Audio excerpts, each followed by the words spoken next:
बिस्मिल्लाहिर्रहमानिर्रहीम, अस्सलाम वालेकुम। मैं हूं काशिफ अहमद और आप देख रहे हैं मेरा फेसबुक पेज और यूट्यूब चैनल। नाज़रीन, अरशद शरीफ केस में एक नई डेवलपमेंट हुई है और वो डेवलपमेंट ये है कि अरशद शरीफ साहब का जो पोस्टमार्टम हुआ है पिम्स हॉस्पिटल इस्लामाबाद में, वहाँ पर उनके जिस्म से एक गोली निकली है। और एक गोली जब निकली है तो उसने बहुत सारे सवालात जो हैं उनको जन्म दिया है। और जो पहले पोस्टमार्टम अरशद शरीफ साहब का कीनिया में हुआ था, इसने उस पोस्टमार्टम को मशकूक कर दिया है।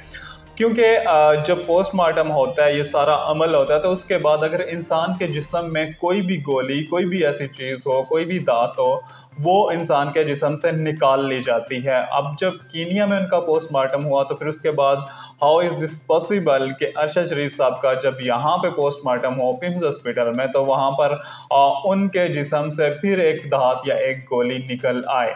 ये पोस्टमार्टम के बाद इम्पॉसिबल होता है, लेकिन जब ये निकला तो इसने बहुत सारे सवाल जन्म लिए कि वहाँ पर जो पोस्टमार्टम किया गया, क्या वो हुआ भी या नहीं हुआ, क्या वो जो पोस्टमार्टम हुआ उसके असल जो हैं वो हमें बताएगी रिपोर्ट्स वगैरह या नहीं, या फिर पोस्टमार्टम हुआ भी नहीं है।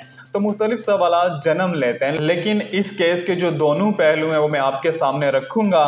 एक तो सियासी पहलू है, क्योंकि हर कोई इस वक्त अपना जो है वो सियासी फ़ायदा उठा रहा है और हर शख्स की ये कोशिश है कि वो इस केस को लेकर अपना सियासी फ़ायदा ज़रूर उठाए। जैसे कि पाकिस्तान तहरीक इंसाफ में आप लोग देख रहे हैं, मुख्तलिफ दूसरी जमातों में भी देख रहे हैं। एक तो सियासी पॉइंट ऑफ व्यू है, और जबकि इससे हट के जो दूसरा पॉइंट ऑफ व्यू है वो इन सब सियासत से हट के है, वो मैं आपके सामने रखने जा रहा हूँ। और वो पॉइंट ऑफ व्यू कैसे है, वो है उनकी जो थोड़ी ज़ाती ज़िंदगी के हवाले से अगर कोई थोड़ी बहुत वेरिफिकेशन की जाए, कोई जांच पड़ताल की जाए, इन्वेस्टिगेशन की जाए, तो उससे निकलता है।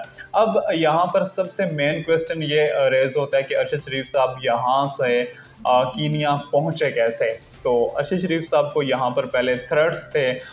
थ्रेट्स किस से थे और किधर से थे ये तो मुझे नहीं पता, लेकिन आप सबको पता है, मुझे पता है। और वो थ्रेट्स की बिना पर उनको ये थ्रेट था कि आप इतने घंटे में यहाँ से पाकिस्तान छोड़े, नहीं तो आपको मार दिया जाएगा या फिर आपके खिलाफ कोई और कार्रवाई की जाएगी। तो उन्होंने मजबूरन यहाँ से पाकिस्तान छोड़ा। पाकिस्तान छोड़ने के बाद वो दुबई में गए।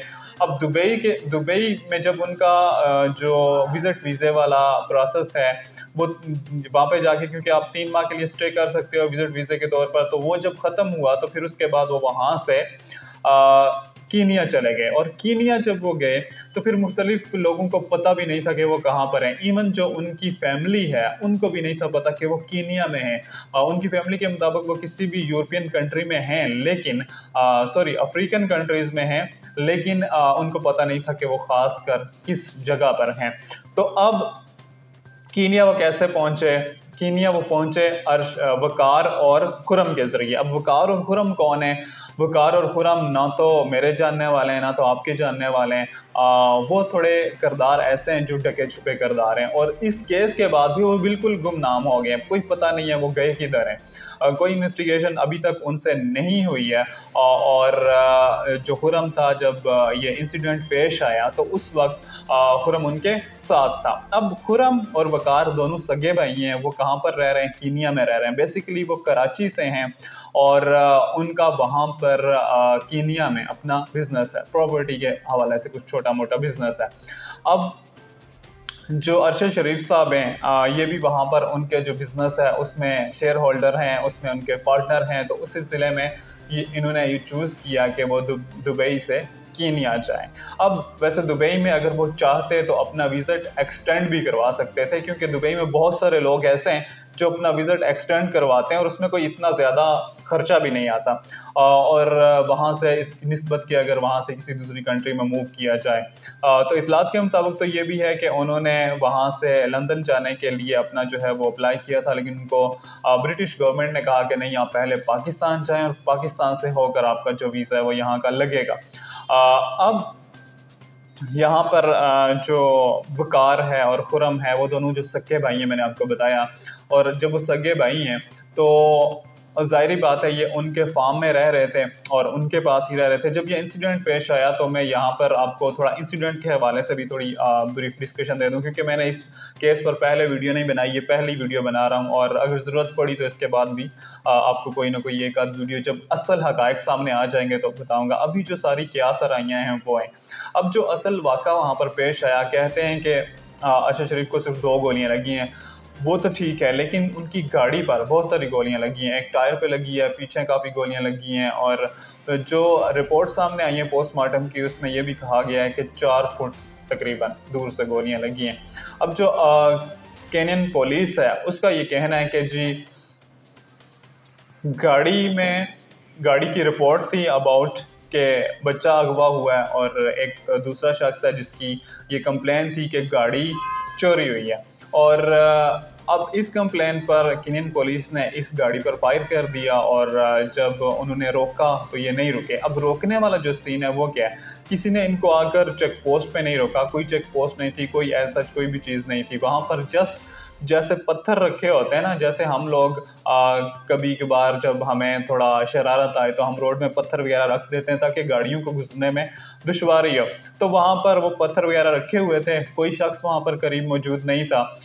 तो वहाँ पर जब क्योंकि एक सुनसान इलाका हो और वहाँ पर ऐसी जगह हो तो आप भी होंगे, मैं भी होंगे, कोई भी होगा, वो ये चाहेगा कि सुनसान इलाके में ना रुके। जहाँ पर कोई किसी ने मुश्किल खड़ी की हो आपके लिए कि आप यहाँ पर रुकें, तो आप चाहेंगे कि आप यहाँ पर ना रुकें, क्योंकि आपको ये शक होता है कि शायद इस सुनसान इलाके में, इस जगह पर अगर मैं रुकूंगा तो मेरे साथ कुछ भी हो सकता है। तो ऐसा ही अरशद शरीफ साहब और उनके साथ जो खुरम था उन्होंने भी ऐसा ही किया, वो वहाँ पर नहीं रुके और जब वो नहीं रुके तो गाड़ी पर फायरिंग होना शुरू हो गई। अब जब गाड़ी पर फायरिंग होना शुरू हो गई तो फिर अरशद शरीफ साहब जो है वो इसका निशाना बन गए। अब पसे पर्दा हकाइक क्या हैं, क्या टारगेट किलिंग की गई है, क्या केनियन पुलिस को पैसे दिए गए थे, इस बात की गारंटी क्योंकि हम नहीं दे सकते, क्योंकि केनियन पुलिस के हवाले से बहुत सारी वीडियोस, अल जजीरा की पूरी डॉक्यूमेंट्री है इस हवाले से कि वो किसी को अरेस्ट नहीं करते, वो शार्प शूटर्स हैं, वो उनके पास शार्प शूटर हैं और वो बंदे को उड़ा देते हैं और पैसे लेकर वो ये काम करते हैं। बहुत सारे पुलिस एहलकार जो कि रिटायर्ड हो चुके हैं उनके बयानात भी अल जजीरा पे हैं और उन्होंने अपनी शनाख्त को ज़ाहिर नहीं किया, लेकिन उन्होंने वो सारी चीज़ें बताई हैं। अब केनियन पुलिस जो है वो ऐसा करती आई है और अब यहाँ पर भी पैसे चले हों या ना चले हों, क्योंकि ये याद रखिएगा कि ये जो पहलू डिस्कस कर रहा हूँ मैं सियासत से हट के कर रहा हूँ, क्योंकि यहाँ पर अगर पैसे इस्तेमाल होंगे तो किसकी तरफ से इस्तेमाल होंगे, मे बी जो उनके बिजनेस पार्टनर्स हैं, जो उनके साथ कारोबार कर रहे हैं, उनकी तरफ से। और बाकी तो यहाँ पर अगर हम इस पॉइंट ऑफ व्यू से देखें तो और तो कोई भी शख्स इसमें इन्वॉल्व नहीं है। यहाँ पर जो ARY के CEO हैं उनका जिक्र आता है कि सलमान इकबाल साहब जो हैं वो इसमें मुलव्वस हैं। तो मुख्तलिफ लोग ये कहते हैं कि हम उनको जानते हैं, हम उस शख्स को जानते हैं, उसका केनिया में अपना कारोबार है, उसका चैनल है, उसका ये है, उसका वो है। जी बिल्कुल ठीक है, जो सलमान इकबाल साहब है उनका चाय का बिज़नेस है कीनिया में और चाय जो है वो कीनिया की पूरी दुनिया में मशहूर है और वो ये कारोबार करते हैं और पूरी दुनिया में बेचते हैं। लेकिन यहाँ पर कोई भी सराह, कोई भी ताना बाना जो है वो सलमान इकबाल साहब का इससे नहीं मिलता कि उन्होंने उनको डायरेक्शन दी हो कि आप कीनिया में जाएँ। ये तो एक पहलू था और मैंने आपको बता दिया कि किस तरह से उनको वहाँ पर उनकी गाड़ी पर अटैक हुआ। अब अटैक होने के बाद उनकी गाड़ी जो वहाँ पर थी वहाँ से 70 या 80 किलोमीटर का बताते हैं कि दूर हॉस्पिटल से उनकी लाश जो है वो मिली। अब वहाँ पर कैसे पहुँची, किस तरह से पहुँची, कोई पता नहीं। उसके बाद वकार किधर गया, खुरम किधर गया, कोई पता नहीं।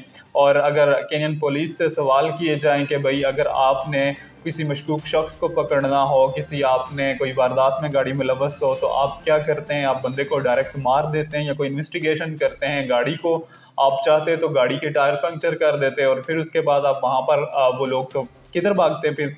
और नो इन्वेस्टिगेशन अबाउट दैट। अब जो कीनियन पुलिस है वो क्या इस पर इन्वेस्टिगेशन करेगी? कुछ भी नहीं करेगी। और हमारा पाकिस्तान जो है वो इस पर क्या इन्वेस्टिगेशन करेगा? कुछ भी नहीं कर सकेगा। इस पर इन्वेस्टिगेशन सिर्फ हो सकती है आलमी फोरम पर, UN के फोरम पर, वहाँ से अगर कुछ हो तो ज़रूर हो सकता है। अब सियासी जो पहलू है उसकी तरफ जाते हैं और सियासी पहलू अगर देखा जाए तो जो ही ये खबर आई तो मुख्तलिफ लोगों का ये था कि यार इस्टेब्लिशमेंट वालों ने बंदा फारग करवा दिया है। क्यों? क्योंकि वो इस्टेब्लिशमेंट के ख़िलाफ़ बोलता था, क्योंकि वो इमरान खान का बयानिया रखता था और एस्टेब्लिशमेंट इमरान खान के बयानिए के अब बिल्कुल ख़िलाफ़ हो चुकी थी। इसलिए ये जो बहुत सारे ऐसे लोग हैं जो सियासी बड़े वर्कर्स हैं, जो सियासत का हिस्सा हैं, जो पॉलिटिशियंस हैं, बहुत सारे ऐसे लोग हैं जिन्होंने ये ट्वीट्स भी किए और कुछ लोगों ने तो प्रेस कॉन्फ्रेंसेस करके भी ये तासुर दिया। और उसके अलावा अगर हट के हम बात करें तो मुख्तलिफ लोगों ने ये कहा कि मुस्लिम लीग नून वालों ने जो है वो ऐसा कर दिया है। खासकर मरीम नवाज साहिबा जिनके ट्वीट पर मुख्तलिफ लोगों को बड़ा दुख हुआ कि उन्होंने ऐसा ट्वीट नहीं करना चाहिए था। खैर उन्होंने अपॉलॉजी करके डिलीट भी कर दिया, लेकिन जो काम एक बार हो जाए तो फिर उसके बाद आपका जो तासुर अवाम में चला जाता है वो तो आपके सामने ही होता है। अब उसके बाद खैर इसकी मैं भी मजम्मत करता हूँ कि मरीम नवाज साहिबा को ऐसा नहीं करना चाहिए था। उसके बाद जब इमरान खान साहब जो हैं वो प्रेस कॉन्फ्रेंस करते हैं, वो बताते हैं और वो बल्कि जलसा करते हैं और उसमें बताते हैं कि किस तरह मैं जानता हूँ सब और मैंने खुद अरशद को बाहर जाने का मशवरा दिया था। अब यहाँ पर इमरान खान साहब से भी इन्वेस्टिगेशन बनती है, यहाँ पर बहुत सारे लोगों से भी इन्वेस्टिगेशन बनती है। सियासत, क्योंकि सियासत है ना, सियासत में हर शख्स जो है अपना सियासी फ़ायदा हासिल करने के लिए दूसरे को उसमें लाता है। और अब मुख्तलिफ जो PMLN वाले हैं, ये सब लोग हैं, ये इमरान खान साहब को फंसाने की कोशिश कर रहे हैं कि इमरान खान साहब ने कहा है कि मैंने उसको बाहर भेजा था और मुझे सारी चीज़ पता है कि किसने मारा है, कैसे मारा है। वाकई ये इमरान खान साहब ने कहा है। उसके बाद जो फैसल वाडा जो हैं वो प्रेस कॉन्फ्रेंस करते हैं, वो बहुत सारी चीज़ें ऐसी खोलते हैं और उनको भी सारी चीज़ें पता होती हैं। अब जब इन दोनों जो लोग हैं इनको सब पता है तो ज़ाहिर बात है इनसे इन्वेस्टिगेशन तो होनी चाहिए बिल्कुल।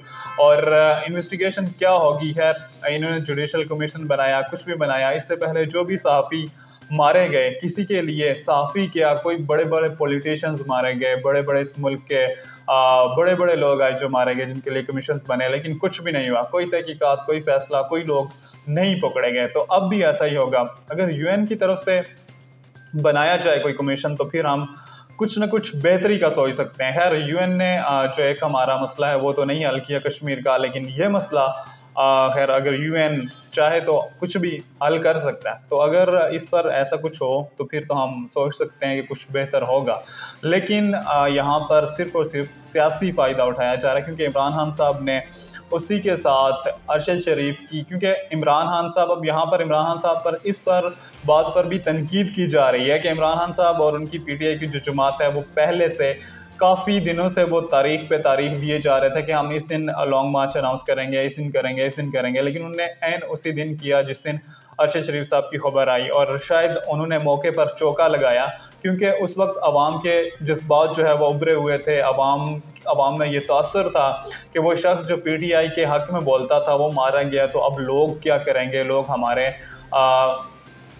लोग हमारे साथ चलेंगे, हमारे बयानिए के साथ चलेंगे, हम इसको सियासी टच देकर अवाम का दिल जीतेंगे। तो इमरान खान साहब हमेशा ऐसा ही करते आए और इमरान खान साहब ने इस बार भी जिस दिन स्पेशली अरशद शरीफ साहब का जनाजा होना था उस दिन से उन्होंने क्या किया, लॉन्ग मार्च अनाउंस कर दिया और लॉन्ग मार्च जो है उसी दिन से स्टार्ट हो गया। अब लॉन्ग मार्च का क्या नतीजा निकलता है इस पर अगली वीडियो बनाएंगे। इसके साथ इजाज़त दीजिएगा, अल्लाह ने के बाद।